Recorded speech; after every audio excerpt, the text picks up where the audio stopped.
بسم الله الرحمن الرحيم.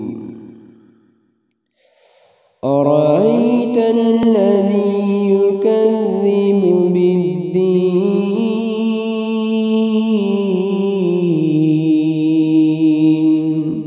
فذلك الذي يدع اليتيم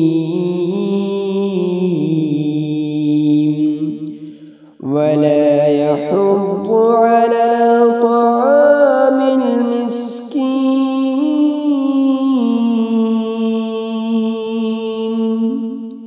فويل للمصلين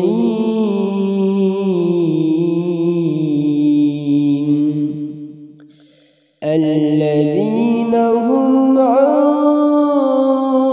صلاتهم ساهون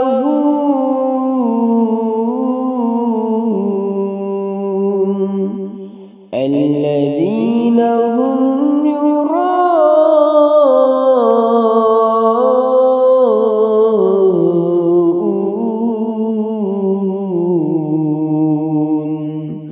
ويمنعون الماعون